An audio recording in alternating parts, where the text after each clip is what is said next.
lithium, as well as unfortunately many other commodity companies, development companies, will go belly up. The ones who are basically ready to take the money and strike the deal and start construction will be the winners.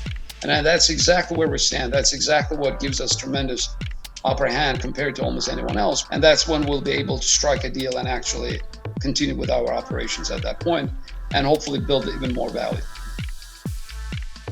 Hello and welcome to Crux Investor. First of all, thank you so much for watching this video. If you like it, please give us a thumbs up and do leave your comments below. It just helps us to understand what you're thinking, what questions you'd like us to ask, and your general mood about the commodity, in this case, lithium, which has seen quite a changing environment over the last 2-3 years, and any ideas that you may have. If you haven't already done so, could you click the button in the corner of the screen to subscribe to our YouTube channel? And of course, if you want to see more videos like this, click the notification bell. We speak today to Farhad Abasov, who's the CEO of Millennial Lithium. They're a lithium developer in the Salta province in Argentina. It's been a difficult time for lithium over the last 2 or 3 years, and investors have walked away from it. We speak to Farhad today to try and understand their business plan and how they hope to get through this difficult period. We talk about a number of different topics. Take a look in the description below and click on any topic that you think may be of interest. In the meantime, let's hear what Farhad had to say. Farhad, how are you, sir? Good. Thank you, Matt. How are you doing? Yeah, not bad. Where are you holed up? I'm in Dubai today. Wow, I've been here for quite a few weeks now. So really, pretty strict lockdown there. Lockdown. Yeah. Yeah, absolutely. And they're enforcing it as only they can, I'm sure. I know you're rushed for time today, so let's kick off with the 1-minute overview of the business, and we'll kind of get into it. Okay? Sure, Matt. Sure. Good to see you. First of all, look. We've been developing our project, our lithium brine project in Argentina, in Salta province of Argentina, for the last, almost 3 years. I would say this is probably now one of the most advanced lithium brine projects in the world. We finished the feasibility study last year. We're now expecting the approval of environmental assessment report by the government of Salta shortly. So after that, we'll basically be shovel ready, meaning that we'll have the mining permits in place, and at that point, we'll need to raise all the funding necessary to build this project. Now, as I mentioned, it is a brine project, so it's a very low-cost structure, and we think that once this virus shut down, all the restrictions that we've had in place worldwide, basically, are over, we'll be able to actually come back into the market to raise all the capital that we need and start construction.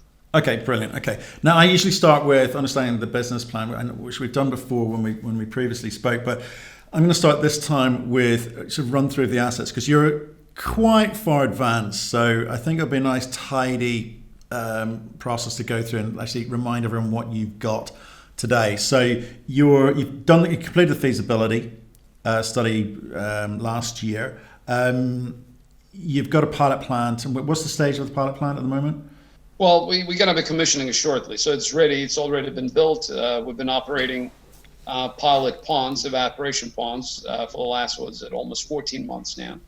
And we're almost on the cusp of commissioning the plant when the situation obviously got out of hand with COVID. And so we kind of delayed it now until the whole thing comes down, and probably in the next few weeks we'll launch it.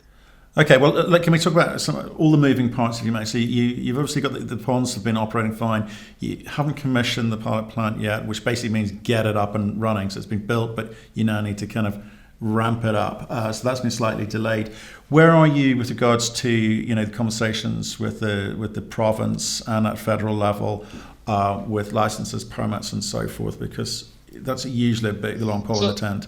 Yeah. So look, Matt, we're very advanced in that regard as well. So the few aspects to this. First of all, we obviously finished the feasibility studies, as I mentioned.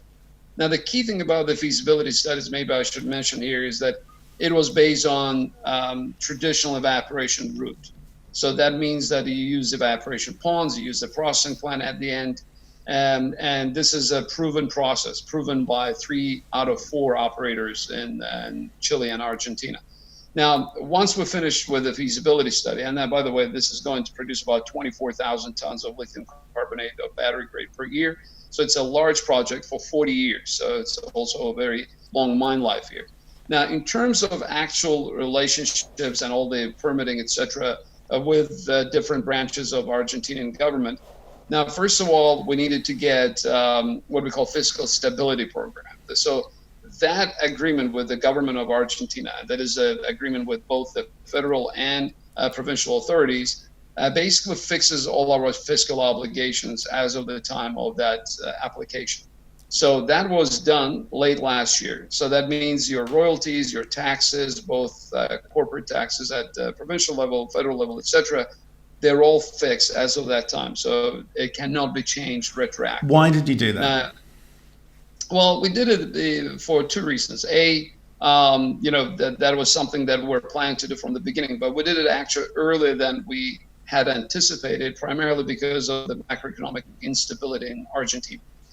So we actually launched that process much earlier on than people would normally do, meaning we started it way before the feasibility study was completed.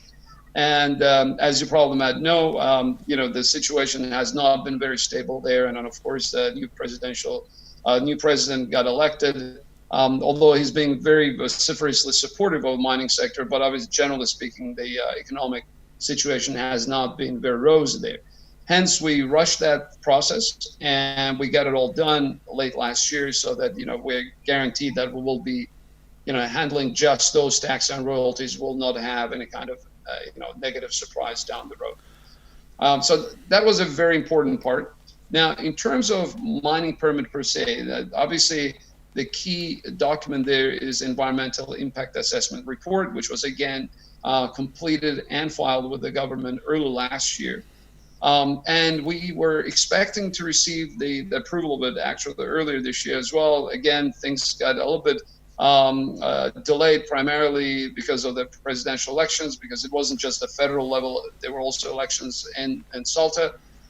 So we had some change at the ministerial level as well.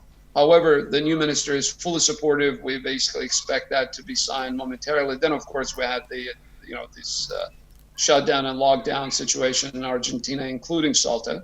But regardless of that, people are still working on it. So we expect that to be finalized in the next few weeks.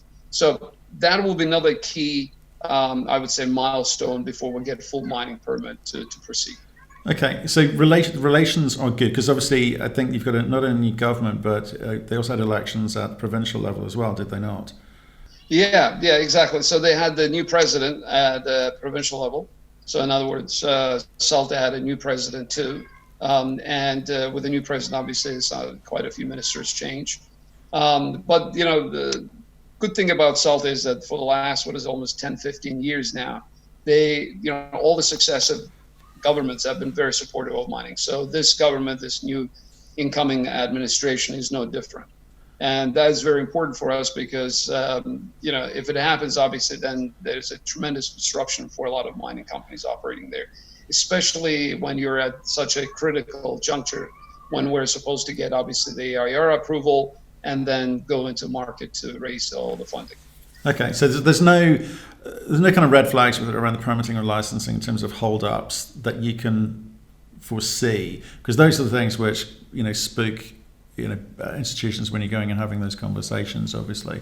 So you feel comfortable about that, as you can. Very much so. And again, it's both, how should I say, first-hand experience with the government, including the new administration that came in. But also, if you look at actual statistics, if you look at, the basic rating of Salta as a mining jurisdiction, Matt, you will see that they have been ranking high up among not only, other Argentinian provinces, but also the entire region.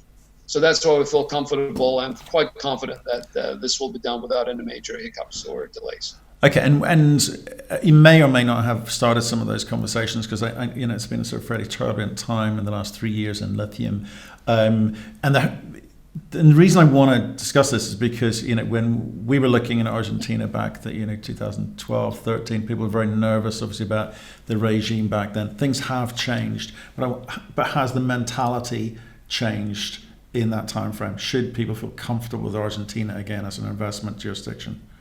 It's a great question, Matt. It really depends on what sector you're going into. Obviously, we're talking about mining sector here. And when you look at mining per se, you really have to look at each province separately. I mean, the mining jurisdiction in the country resides at the provincial level versus the federal level. So it's kind of difficult to make, a wide swiping kind of conclusion as to, whether it has become a better jurisdiction or not. But if you look at each province, for example, we take Salta, then Salta has been a very good mining jurisdiction for almost 2 decades now. And it continues in the same vein. And the same probably applies to some other provinces within Argentina.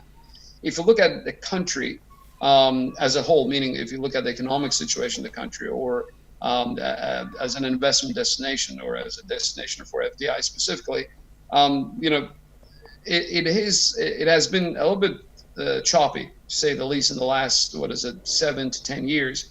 The previous president has been obviously very pro-business. He's instituted a lot of reforms and has changed a lot of things around. The new government is a little bit left of the center.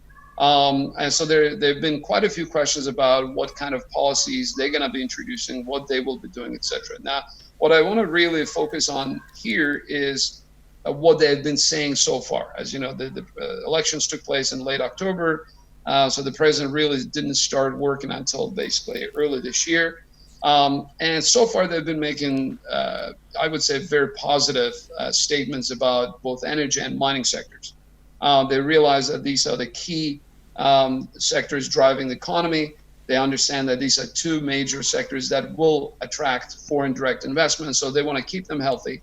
They want to make sure that the conditions and the terms under which this investment is made flow into the country are very favorable. Now, they haven't really done anything tangible, meaning they have not introduced any new reform or any new policy or any kind of a new program. These have been mostly statements made by the president, his allies, his ministers, and so forth. So we're waiting for any kind of real action on their part. But to be completely honest with you, Matt, even if they don't do anything specifically in Salta, we'll still be happy because there's very strong support for the sector.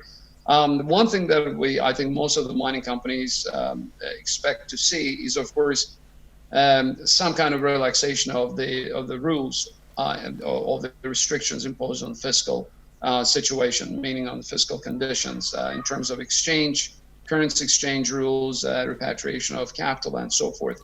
So in that regard, again, they've been making right noises and talking about the need to specifically lift those restrictions imposed on the mining sector. So we're very hopeful and confident that reasonable heads will prevail. And so far, again, the president has been very, I would say, clear and very transparent about his intentions as far as mining and energy sectors are concerned. That's great. I guess what I'm getting to is, having gone through the process of agreeing a fiscal stability agreement and putting that in place, there's no way they can renege on that. That's fixed. That's exactly the plan. That's the idea behind that program. Absolutely. And that's signed, done, completed, nothing more to do. It's been signed, completed, approved, and we announced it last year. Beautiful, very comforting. Okay, the other thing is about Salta is it's in the middle of nowhere. There's energy costs. Now, last time you were talking to me about solar, and obviously one of your shareholders is a significant solar player. Where have you got to with that as an energy solution? Because it's very attractive. It's green, right? That's a socialist government would love that. That has been our only source of power so far. Okay. So we were the only company that built, the only mining company actually built the what we call hybrid solar power plant, I should say. Up in Salta, you're absolutely right, in the middle of nowhere, perfect place for mining, not necessarily very hospitable for living, but in terms of mining, it's actually great in that regard. Now, we have other options there too. We can tap into a natural gas pipeline, which is about 50 kilometers from the project.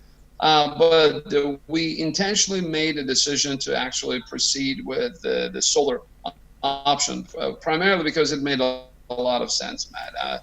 Look, I mean, you're absolutely right. It's in the middle of nowhere, but at the same time, it's 4,000 meters above the sea level, very little precipitation throughout the year, almost 300 days of sunshine. So it would be almost sinful not to try the solar power route. And that's why we went with that. And so far, it's been working perfectly well. Basically, the way it works, it's as the name implies, it's hybrid. So the primary source of power is solar, but we also have diesel as backup. So we haven't used diesel backup at all in the last, almost 14 months now. So it's been working perfectly well. And one of the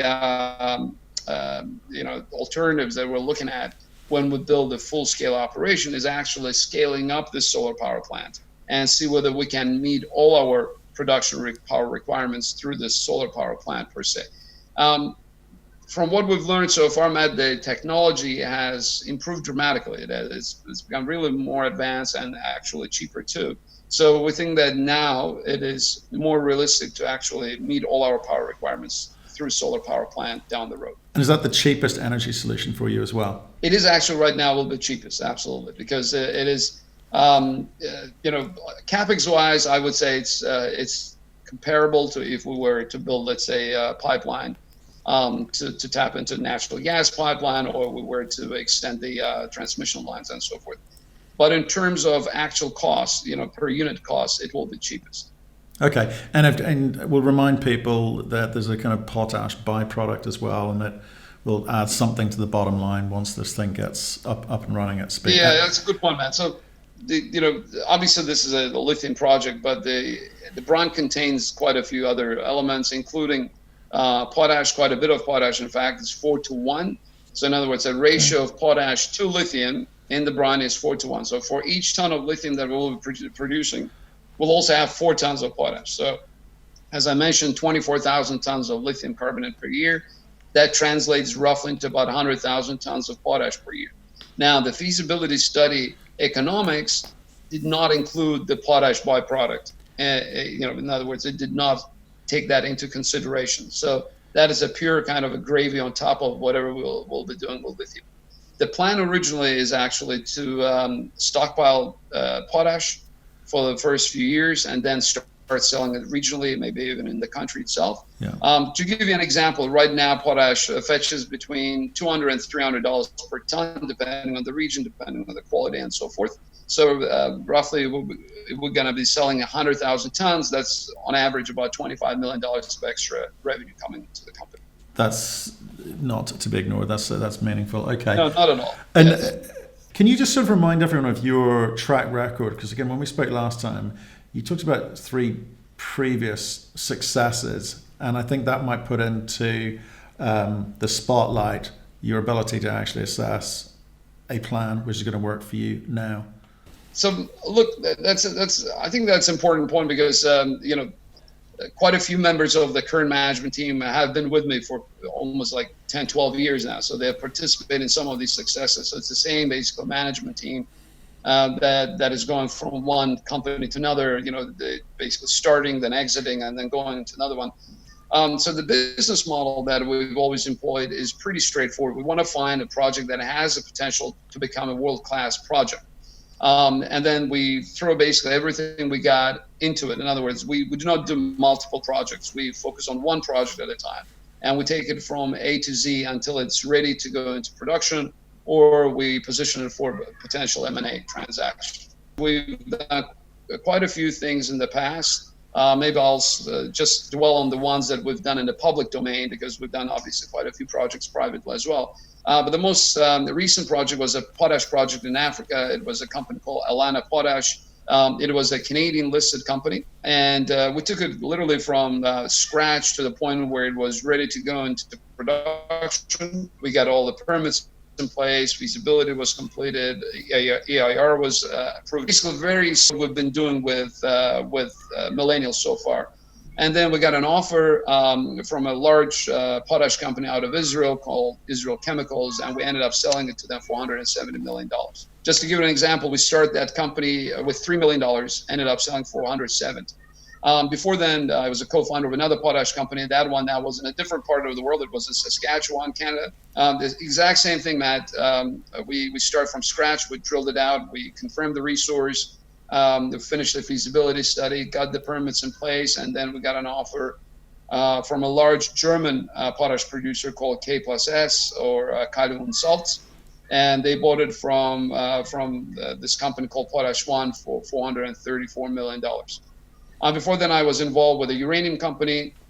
That was a big success. I was in the management team. Again, we took it from $30 million company to $1.8 billion exit. It was called Energy Metals, dual listed in New York and in Toronto. Again, if you look at all of these projects, Matt, not only is the business model similar, but also the approach, technical approach, is quite similar. Meaning that on the uranium side, we focus on in situ leach. In other words, this is basically leaching, pumping water, solution into uranium ore and dissolving and pumping up to the surface. With potash, with both projects, it was solution mining. Again, exact same thing, pumping water into the ore body, dissolving potash, pumping it up to the surface, and then processing. In case of the most recent potash project, we also used evaporation ponds because in that part of Ethiopia, we had the climatic conditions that were favorable to the use of evaporation ponds. So exact same thing here. Now, the reason we chose those projects or that type of deposit or that type of processing was very simple. We always look at the cost structure. We always look at the situation where the project is low cost so that it can actually survive when the prices are not obviously in your favor. There's no way for us to predict the pricing, or there's no way for us to control it. We know that we have very short, I would say 2 to 5 years of a window within which you can develop these projects. So if your project cannot weather the storm within that period of time, we do not want to touch it. And that was exactly the thinking behind getting involved with Millennial, because we said, look, there are tons of projects in the world, especially at the, we're talking about 2016, everyone is chasing a lithium project, but we wanted to focus on brine at the end. We wanted to focus on the project that can survive if the lofty lithium price starts declining, which was the case in the last, it's been declining for almost 18 months now. But despite that, the projects like ours can survive that type of environment because the operating costs are low enough to actually attract investment, and then of course build it and produce at attractive margins as well. There's no time like now where that model stands out as smart, because in bull markets, a lot of companies can survive. They can get by. They'll make enough money. They can be promoted. And we're looking at uranium companies at the moment, and the price recovery there is going to take a little bit longer, but the companies with the low cost profiles are the ones that people should be looking at, because it allows the fundamentals to actually be more robust. And as you say, if things do get difficult, they'll be there long after the rest have gone. So no, I mean, obviously I like that as a model, but it's been a tricky time for you guys because the lithium market has had a tough time for the last 3 years. I keep saying it, but it's only because I want to get into talking about how you take this business plan and position yourself in the market within these battery mineral ecosystems in Europe, US, China. These are long supply chains that are being built with billions and billions of dollars. How are you going to hope to insert yourself into one of those supply chains to allow you to have sensible conversations around your financing? Because the cost of the financing can dramatically change your fortunes. So what are the conversations that are happening at the moment? Because you're talking about putting yourself in a position to have those conversations, but where are you today? So look, I mean, the category of companies or strategics who've been talking to us in the last 2 or 3 years has evolved as well. So in other words, two angles here, or two groups of silos that we're talking to. One is the folks who are interested in the project. In other words, either they want to be a large investor or they want to actually participate in the project, meaning they want to be part of become producers themselves. And then there's an offtake angle to this, Matt, as well. And on the offtake side, we also look into parties who can not only just do a deal with us, so to speak, but who can also bring financing to the table. And that's very important. There's some European parties, some American different large American organizations we're talking to. Some of them can actually come in with direct investment in the project or the company. Others can bring their own kind of the country's Exim banking investments or debt investments as well. So we think it will be a combination of that. Obviously, if there's an M&A transaction, that's a completely separate situation. But I'm talking about if we proceed with construction, with funding and construction on our own, then we will probably put together this type of a group that will help us fund this and then take it to the next step. Now, obviously, we're not doing this by ourselves. We engaged Credit Suisse almost 12 months ago now to help us with this. Their London and Toronto offices are helping us. So it is very important because they have global reach, global network. And thanks to that, we could actually get in touch with all these groups that are quite interested in our project. So I get that those ecosystems, those tens of hundreds of billions of dollars of ecosystems are very interested in getting their supply chains sorted out. And we haven't touched upon players like Orocobre and other big current, well, maybe not currently, but have been up until now big producers in the lithium space, able to turn the tap back on and turn the volume of supply into the market, and that may affect pricing, etc. And perhaps there's a conversation for another day. I wouldn't mind getting your input on that one, but I want to understand why the confidence that has been shown in you by these big groups as a significant near-term low-cost producer, why that confidence hasn't translated into the marketplace. Are your shareholders or people looking at lithium investment at the moment, because it's a bit of a dirty word in Australia, it's not getting too many people excited because they have a view that lithium price is not going to do anything anytime soon. But for retail investors, family offices, high net worths, who are either invested in you or looking to invest in you, how do they get comfort? What should they be looking to get out of this, long walk towards production? What's the upside for them? Yeah, look, two things, confidence in the project and the ability of the project actually to either get to production and obviously start generating revenues and profits and hence build tremendous value into the stock, or a potential M&A on the way there. So the way we look at it is very simple, is basically the joint venture or strategic partnership with a strong party, be it as a party that will finance this or a party that will both finance and help technically, will actually remove a lot of risks for this project. One, obviously the financing risk, and the second thing is, of course, technical risk. And I think that will really set us apart from other peers who will not be able to show either. Now, to give you a specific example, Matt, one of the projects that we've done, one of the companies that we've built in the past, we actually brought in a strategic who gave us an offtake, take or pay type of an offtake, invested up to about 20% of the stock. And within about a year, they bought the rest of the company out at 50% premium. So this is the way we see things developing from now. And I think now with kind of getting whacked by both the virus situation and, of course, the lithium decline, the lithium price decline, this may be a good opportunity for both our current investors and, of course, the new shareholders to get involved with the company.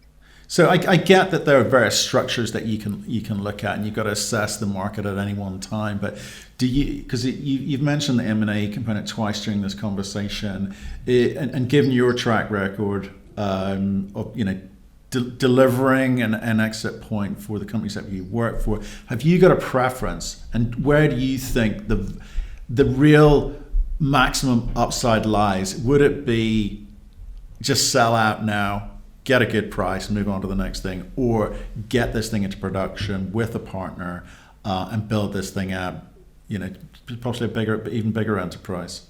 Yeah, it's a very difficult question to answer, Matt, because obviously there will be a lot of factors coming to play at different junctures of that process. So, to put it in perspective, the way we see it is that if we take today, for example, we don't think this is the best time to do M&A transaction. We don't think that we'll be able to get maximum value or the value that we think the project deserves. Hence, we're leaning towards doing a deal whereas we can start kind of rebuilding the value that the company had in the last, let's say, 18, 24 months, and then bring it to the point where both the potential acquisitor and of course the market will see the value or the newly built value in the project. And I think that the JV or strategic partnership may actually take us to that point. Now, again, that doesn't mean that it will go all the way to production. It's quite possible that, midway somewhere, let's say, once the JV starts or strategic partnership starts, somewhere there will be a lot more confidence on the part of potential acquisitor, and they will make an offer and take the company out. Or we will go all the way to production because, let's say, our long-term vision has changed at that point, where we see that in order to completely or fully materialize that value, we have to actually hit production. So I think we're open to all of these permutations at this point, Matt, but it will be really dependent on the particular time when we make that decision. So at this point, again, because I think both the economy at large and of course the sector are not really in the best shape to strike I would say a full deal, meaning that a complete exit. So we'd rather stay with the project, rebuild that value again, and then try to exit at that point. Hey Farhad, can I just talk to you about the effects of COVID in terms of the psychology, buying behavior of the general public? Do you think that's going to have a big impact on the battery companies and their ability to predict when the market's going to recover? Well, again, if we put COVID aside, I think the demand picture for obviously EVs and storage facilities, hence for lithium, is actually pretty strong, very robust. So I think we're pretty safe on that front. Now, in terms of actually the company's current position, and I think, again, what differentiates us from the rest of the pack, so to speak, is two things. One, you're absolutely right. All of these development companies are caught in a situation where, there's not a lot of financing available. So what that means that you have to survive this period, but not only do you have to survive, you have to actually continue with your operations. And that's a key advantage that we have. We raised enough capital when the market was hot so that today we can not only survive, but actually continue with what we've been doing all this time. In other words, our development process is still ongoing. We haven't really delayed anything. We haven't put anything on the back burner, which means that when the time comes to make that decision on financing, be it 2, 3 months or 6 months from now, the ones who are basically ready to take the money and strike the deal and start construction will be the winners. And that's exactly where we stand. That's exactly what gives us tremendous upper hand compared to almost anyone else, because we have the cash to continue with our operations. In other words, we're not desperate. We don't need to raise capital today. And that also helps us or strengthens our hand at the negotiating table with all these potential strategics as well. So that means that by the time we get to the point where we can raise all that funding, we can bring in all the strategics, strike an offtake deal, we're better positioned because we could actually negotiate with them from the position of strength versus, with a hat in hand. And I think that's what's going to be happening in the next few months, Matt. And when you will see a lot of lithium, as well as unfortunately many other commodity companies, development companies, will go belly up, or will be on their knees, so to speak. And that's when we'll be able to strike a deal and actually continue with our operations at that point, and hopefully build even more value.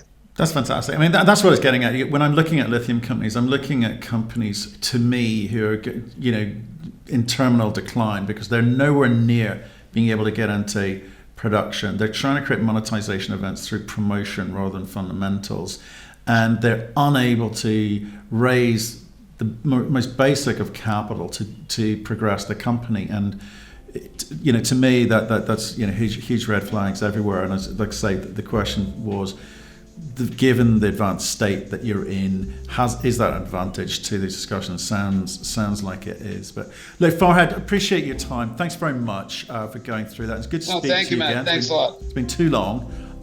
Give us a call when you've got some more exciting news. Appreciate it. Absolutely. Thank you very much, Matt. Take care.